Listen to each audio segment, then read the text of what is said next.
I warned you, I'm a Marine combat master. Welcome back to Silent Heroes. This channel never forgets the bravery of those who serve. The metal deck of the USS Valor rattled beneath the booted feet of soldiers as Doris Dare Whitman stepped through the narrow corridor. The fluorescent lights flickered briefly, casting long, angular shadows that seemed to stretch and recoil at her presence. A young, cocky NCO, Corporal Ryan Hayes, noticed her immediately, his chest puffed out instinctively, a predator sensing an intruder. "Ma'am, this area is restricted," he barked, his voice carrying across the cold steel, sharp enough to startle the crew passing by. Doris stopped mid-step, her pale blue eyes meeting his without hesitation. Her posture was perfect, straight as the mast above but relaxed in a way that suggested she owned every inch of the space. Her hand rested lightly on a leather-bound notebook tucked into her satchel, fingers brushing the edges with the subtle confidence of someone who had held firearms, knives, and authority in every theater of war imaginable.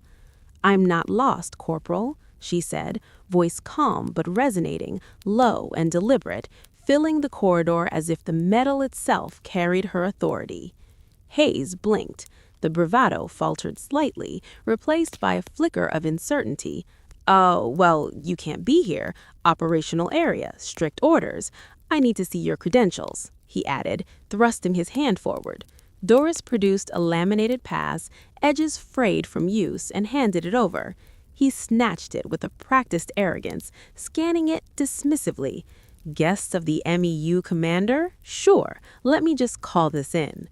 The commotion drew a crowd. Sailors, Marines, and a handful of curious specialists paused, forming a semicircle down the corridor. Whispers ran like electricity through the group, half in amusement, half in expectation of some old lady being politely escorted away. Doris's gaze swept across them, unblinking, unfazed. She had stood in far worse situations, surrounded by men far more hostile than any corporal could muster in his youthful arrogance. "You really don't belong here," Hayes said, stepping closer, leaning into her space. He was almost smiling, but it was a sneer masquerading as confidence. "It's a training exercise, not a place for—" He faltered, noticing the absence of fear in her eyes, the quiet command of presence that made the soldiers behind him pause mid-step. Doris shifted slightly, just enough to reveal the cuff of her sleeve, a small, faded tattoo of the eagle, globe, and anchor, softened by time, nearly invisible unless you knew where to look. The coin in her hand, worn and heavy, caught the dim light. She tapped it once against her knuckle. The sound was subtle, but to anyone with experience, it was a signal, a silent echo of decades spent enforcing standards, training killers, and surviving wars. "Sergeant Hayes," she said, finally, her voice slicing through the tension, calm, almost conversational. "I'm here to observe the martial arts demonstration on the flight deck. That's it." She did not offer argument or explanation beyond that. She didn't have to. Her stillness, her subtle command of every micro-movement spoke volumes. Hayes laughed nervously, a sharp bark that seemed to echo off the walls. "Martial arts demonstration? Come on, this is for active duty Marines. You won't find this interesting, and frankly, you shouldn't be here." He gestured vaguely toward the crowd, as if their presence validated his authority. Doris tilted her head slightly, her eyes scanning him like a seasoned tactician reading an opponent. "Sergeant Hayes," she said, voice level but firm, "I was personally invited by Commander Elise Hartwell. You may want to check your manifests before you escalate this." The commotion shifted, sensing something beyond their comprehension. Hayes's confidence wavered. "Commander Hart what?" His voice cracked ever so slightly, betraying the first real sign of doubt. He didn't see the decades behind her eyes, the years of drilling Marines, perfecting marksmanship, teaching hand-to-hand combat that could incapacitate a man 3 times his size. He didn't see the legacy embedded in her very posture, the economy of movement, the unspoken power that radiated in the smallest gestures. A specialist behind Hayes let out a suppressed snort. A few young Marines whispered among themselves. Doris's calmness was a stark contrast to the rising tension, and yet there was a latent violence in it, a quiet promise that anyone foolish enough to misjudge her would find themselves on the wrong end of decades of honed skill. Doris's mind flicked back to 29 Palms, decades ago, under a blazing sun. She had been a sergeant then, the only woman in a platoon of battle-hardened instructors. The final day of an advanced marksmanship course had left the men exhausted, lungs burning, shots missing their marks. She had run, steady and unbroken, executed each drill with precision, and scored perfectly under conditions designed to crush the weak. That memory was alive within her now, silent but potent. She had been Master Gunnery Sergeant Doris Whitman then. She was the same now. Every lesson, every drill, every life-and-death decision embedded into her muscle memory. Hayes had no idea. He saw a frail, elderly woman. He didn't see the dozens of Marines she had trained personally, the countless lives she had influenced, the standards she had set for 3 decades. He didn't see the coin in her palm, a relic from a long-dead mentor, pressed into her hand decades ago as a symbol of earned respect. He didn't see the subtle, precise way she breathed, balanced, measured, everything calculated to conserve energy while retaining absolute control. A soft metallic clink echoed as she shifted her weight again, tapping the coin lightly against her palm. Hayes flinched almost imperceptibly. The crowd leaned in, sensing the tension spike. Something was happening, something unspoken, and they didn't know the half of it. "Staff Sergeant Whitman," she said, voice low now, each word deliberate, "you are standing in the presence of someone you would be wise to respect. Do I make myself clear?" The words hung in the corridor like smoke, thick and unmistakable. Hayes opened his mouth, but no words came. His authority, carefully constructed over years of junior service, seemed fragile, almost comical. Behind him, the young Marines whispered, eyes widening, catching glances of the coin, the tattoo, the unwavering gaze. A Navy petty officer named Franklin, Command Master Chief, paused at the edge of the growing crowd. Something about the name Whitman, about the posture, about the presence, triggered memory. A spark of recognition flashed in his eyes. He knew that stance, that quiet command. He had served on multiple deployments where whispers of Master Guns Whitman carried reverence across the deck. She was no myth. She was living history. The tension in the corridor thickened. The corporal's chest rose and fell rapidly, a predator unsure of its prey. He had underestimated her entirely. His smugness evaporated, replaced by a creeping dread. Every second that ticked by emphasized his misjudgment, a lesson he would remember in every detail. Doris shifted once more, her movement graceful, unhurried, but with an invisible edge of danger. The coin tapped again, almost inaudibly, a heartbeat of authority and lethal experience. She was calm, she was poised, and she was dangerous. Not in a visible way, but in every fiber of muscle and bone. The crowd held its breath. Even the hardiest soldiers sensed the shift. What had begun as a simple confrontation had transformed into a silent reckoning. Hayes, realizing instinctively that he had miscalculated entirely, froze, his mind racing, heart hammering against his ribs. Doris's pale blue eyes scanned the onlookers and then returned to him. "Let us not waste time," she said softly, but every word carried a weight that made the metal walls vibrate. "Lead me to the flight deck. The demonstration awaits." For the first time that day, Hayes felt small, insignificant, and entirely outmatched. And the soldiers around him, the ones who had been smirking moments before, now saw the truth in her gaze. This was no ordinary guest. This was Doris Dare Whitman, the Marine combat master, the living legend whose very presence redefined the meaning of respect, authority, and power. The corridor fell silent, the metallic hum of the ship fading beneath the invisible pressure she exerted. Every whispered conversation, every glance, every hesitant step backward reinforced a lesson the young corporal would never forget. You do not underestimate a Marine legend. Not ever. The tension in the corridor was palpable. Corporal Ryan Hayes' chest heaved, fingers tightening at his sides, yet he could not bring himself to act. Doris Dare Whitman stood as if rooted to the steel deck, her calm unwavering, the subtle sway of her weight revealing decades of trained balance. Every young Marine and sailor in the corridor felt the shift, a quiet authority, invisible yet undeniable, pressing down on the air. "Step aside, ma'am," Hayes said, voice rising, trying to reclaim the authority he had already begun to lose. "I'm ordering you to—" "Corporal," Doris interrupted, her tone slicing through the chaos like a scalpel. "I've been ordered here personally. Your threats mean nothing to me, and they will only make you look foolish." The crowd's murmur swelled into an audible hum. A few older Marines exchanged wary glances, recognizing the cadence in her voice, the precision of her stance. Something about her presence stirred memories, old names, old lessons. One Navy Master Chief, Franklin Hawk Daniels, paused at the edge of the crowd, his fingers curling around the railing.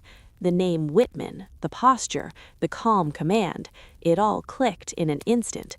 His mind raced back decades. He had been a young petty officer aboard the USS Independence during a training exercise in the Pacific. The instructors, a mix of grizzled veterans, had one woman in particular who ran the marksmanship drills, perfected the close-quarters combat routines, and turned ordinary Marines into lethal operators. Master Gunnery Sergeant Whitman. The stories had always sounded legendary, almost mythic. Yet here she was, standing not as a figure in the past, but alive, breathing, and utterly present. Hayes's eyes flickered to the edge of the crowd, noticing the subtle recognition rippling among several of the older Marines. Their posture stiffened, their attention sharpened, whispers turning into nudged shoulders and wide-eyed stares. Doris shifted her weight just enough to reveal the faint curve of the eagle, globe, and anchor tattoo above her wrist. Faded, yes, but unmistakable. The signal was instantaneous. Recognition spread like wildfire. "Colonel Hartwell," Franklin muttered under his breath, and without hesitation he moved forward, weaving through the crowd with a purpose born of decades at sea. The corridor seemed to compress as he approached, every footstep measured, deliberate. Meanwhile, Hayes's bravado had cracked completely. He opened his mouth, yet no words emerged. His attempt to assert control had evaporated, leaving him exposed. Doris Whitman's gaze remained steady, the faintest of a smile tugging at her lips. Not arrogance, but the subtle satisfaction of a puzzle solved, a miscalculation revealed. "Command Master Chief," Doris said softly, acknowledging Franklin's presence. "It's been a long time." Her tone carried warmth, yet beneath it lingered the authority that earned her the title Master Guns. "Too long," Franklin replied, eyes scanning the corridor. "And yet somehow you've managed to walk straight into the middle of chaos. Some things never change, huh?" Hayes shifted uneasily. "Chaos? I don't—" His words stumbled, faltering against the weight of recognition that began to settle in the crowd. Before anyone could speak further, a firm, precise voice cut through the corridor like a bell. "All right, stop." Colonel Elise Hartwell, clad in camouflaged utility uniform, sleeves rolled, boots perfectly aligned, appeared at the far end of the crowd. Her presence radiated authority, her gaze sweeping across the assembled personnel like a hawk circling its prey. Beside her, Sergeant Major Donovan, a mountain of a man, mirrored her scrutiny, silently evaluating the scene. "Colonel Hartwell?" Franklin prompted. Hartwell's eyes locked on Doris Whitman. Recognition hit immediately, a flash of understanding passing across her face. The older Marine, standing unassuming in a tweed jacket, radiated the presence of someone who had defined generations of Marines. "Master Gunnery Sergeant Whitman," Hartwell said, voice controlled, resonant, carrying down the length of the corridor. "It is an honor to have you aboard the USS Valor." The murmur of the crowd rose into near chaos. Some gasped audibly, others whispered. A few of the younger Marines had no idea what they were witnessing. Their eyes darted between Doris and Hartwell, trying to reconcile the image of a seemingly frail, elderly woman with the reverence in the colonel's tone. Hayes's face drained of color. He had been confronted by authority before, yes, but this was different. The weight of decades of service, of earned respect, pressed down on him. He looked smaller, weaker, less significant, as if the metal walls themselves were mocking his arrogance. "Corporal," Hartwell continued, voice ice cold now, yet measured, "step aside. You are not authorized to question the presence of a guest of this command. You are about to be educated in a very real lesson on respect, experience, and authority." The words hit like a thunderclap. Every whisper, every sideways glance, every hesitation among the onlookers crystallized into a single moment of awareness. Doris Whitman was no ordinary visitor. She was a living legend, a standard-bearer of discipline, courage, and lethal proficiency. Franklin moved closer, placing a reassuring hand on Doris's shoulder. The subtle gesture was enough to convey that the situation was under control now. "They don't understand," he muttered, almost apologetically. "Not everyone has the privilege of knowing who you are. Yet." Flashbacks flickered through Doris's mind, vivid and immediate. The desert sands of Operation Desert Shield, where her team moved silently under the blazing sun, rifles precise, every breath calculated. The urban rubble of Sarajevo, where she taught close-quarter combat to a platoon of Marines who had never known fear until it became a tool they could wield. Countless marksmanship competitions, each round fired with surgical precision, setting standards that many thought unreachable. Martial arts programs she had developed, her techniques still used today, a silent legacy of movement, balance, and controlled aggression. Each flashback carried a weight, a context that explained the hush falling over the corridor. The younger Marines could sense it even if they did not understand the details, the discipline, the skill, the unspoken command of respect she demanded by mere presence. Hayes attempted to speak again, stammering, I just... "Enough," Hartwell interrupted. She gestured to Sergeant Major Donovan, who signaled 2 junior Marines to form a corridor around Doris, shielding her from any further harassment. "Let this be a lesson. Misjudgment in the profession of arms is not tolerated, and assumptions based on appearance are dangerous." The humiliation on Hayes's face deepened. The crowd, now fully attentive, watched as he slowly stepped back, head bowed, body taut with embarrassment. The whispers grew louder, carrying stories that would travel far beyond the corridor. "Master Guns Whitman," someone murmured, and the name echoed with reverence. Doris moved forward, calm, deliberate, each step measured, a living embodiment of the lessons she had taught for decades. Every movement communicated precision, authority, and unmatched experience. The corridor, once filled with noise and confusion, now seemed almost sacred, a stage for recognition, for respect, for history made visible. Hartwell turned to the assembled crowd, her gaze sharp, every word deliberate. "This is a Marine who has trained generations. Every Marine in this corridor owes her respect, not because of age, not because of gender, but because of what she has done, what she represents, and the standard she has set for us all." The younger Marines exchanged glances, their initial smirks replaced with awe and reverence. Even the sailors, spectators until now, straightened their posture, understanding that they were witnessing a living legend. Doris paused for a moment, acknowledging the recognition, but not dwelling in it. Her eyes flicked briefly to Hayes, whose face betrayed a mixture of disbelief and dawning comprehension. She said softly, almost conversationally, "Learn this, Corporal. Experience, discipline, and earned respect do not bend for ego. They stand like steel, whether you acknowledge them or not." The corridor remained quiet, the hum of the ship seeming to fade into insignificance. Every eye was on her. Every whisper contained awe. Every young Marine had a lesson etched in their memory that could never be undone. And as Doris Whitman continued toward the flight deck, escorted by Hartwell and Franklin, her presence alone silenced the crowd, a living testament of the power of history, skill, and the unwavering authority of a true Marine. The roar of the Pacific wind whipped across the USS Valor's flight deck, carrying with it the scent of salt and the faint tang of gunpowder. Doris Dare Whitman stepped onto the mat, her tweed jacket replaced by a simple blouse, sleeves rolled to reveal forearms honed by decades of service. Marines paused mid-motion, rifles slung, jaws tightening, eyes widening. Whispers spread instantly. "That's Master Guns Whitman. She's the one who trained half the fleet." Corporal Ryan Hayes, still pale from the corridor confrontation, barely dared breathe.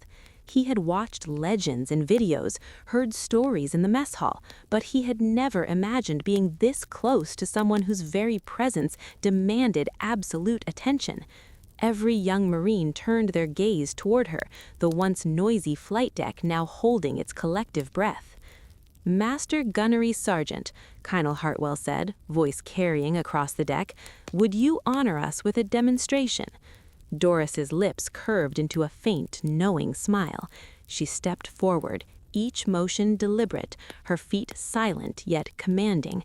The lead instructor, Gunnery Sergeant Mason Reed, built like a mountain with arms like steel, bowed with respect. He drew a rubber training knife, flashing it with a practiced lunge. The first strike came fast, too fast for the eye to follow. Doris flowed, not blocking, not retreating, but guiding, redirecting, controlling. The knife slipped past her by inches, her hands a blur. A twist of her body, a subtle shift of her hips, and the enormous Marine was airborne, landing with a thud that silenced the deck. Shock rippled through the crowd. Whispers escalated into gasps. Young Marines stared, frozen, as if seeing combat choreography designed for legends, yet played out in real life. Hayes's jaw dropped. She's a weapon of nature, he thought. The woman he had underestimated, mocked, and threatened moments ago had just outclassed someone built like a tank, with only her body, her weight, and her timing. Doris moved forward again, calm, controlled, each step a lesson in balance and strategy. She caught a second Marine's wrist mid-strike, twisting him onto the mat with the grace of water cascading over stones. Each movement was precise, economical, lethal, but never unnecessarily cruel. The crowd's astonishment deepened. They were witnessing decades of refinement distilled into every microsecond of motion. Flashes of her past hit Doris like memories stitched into muscle memory. Night exercises in the deserts of Nevada under artificial moonlight, clearing jams, guiding terrified recruits through lethal scenarios without uttering a single word. Firing ranges where her shots consistently outperformed younger, faster, and stronger Marines, a lesson in patience, precision, and control. Developing and teaching the Marine Corps martial arts program, integrating combat skills that balanced discipline, ethics, and efficiency. Tactical operations in the jungles and urban landscapes of overseas deployments, where every choice carried consequences and every moment demanded clarity under pressure. Every flashback reinforced her presence, grounding her in decades of experience that no Marine recruit could fully grasp. Yet now, here she was, bringing that experience alive for a new generation. "Master Guns Whitman," someone shouted, a young Marine female unable to contain herself.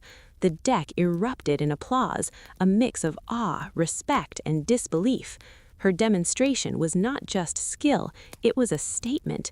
Discipline, courage, and mastery transcended age, gender, and expectation.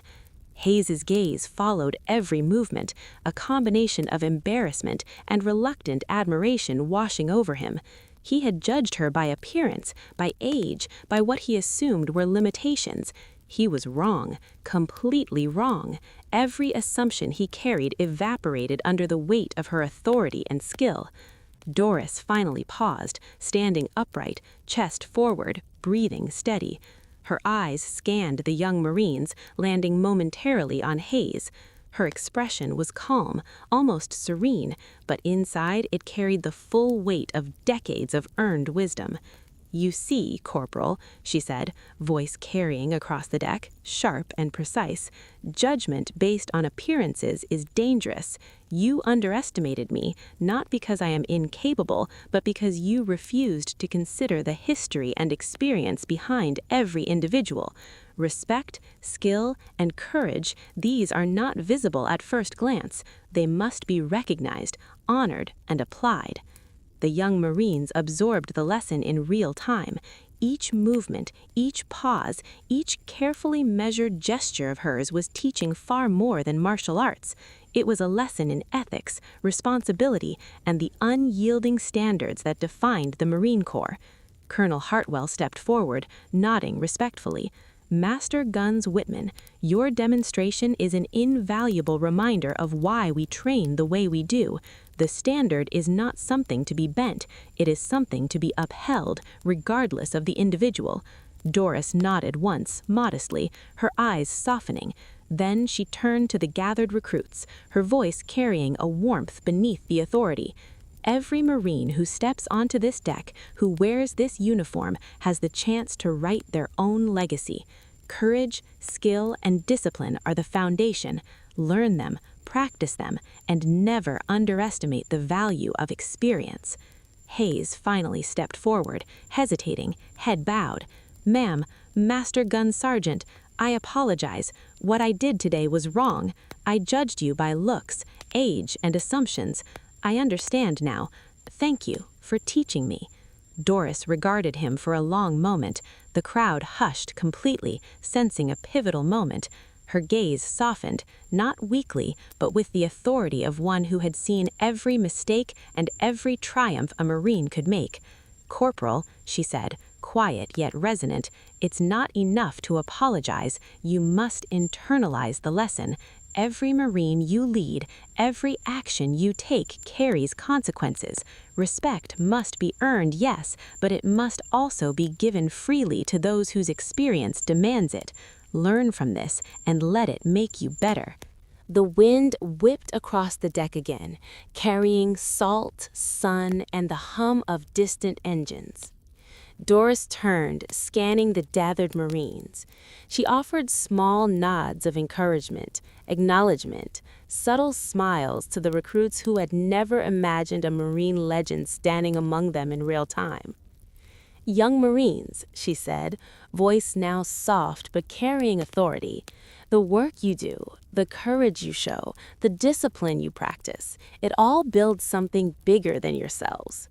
Each of you has a standard to uphold.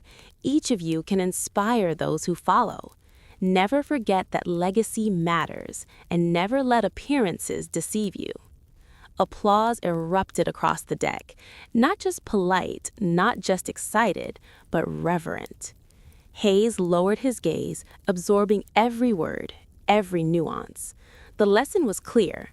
Skill, respect, and courage transcend appearances. Doris paused at the edge of the deck, looking out at the endless Pacific horizon. The sun dipped low, painting the sky in hues of orange, purple, and gold.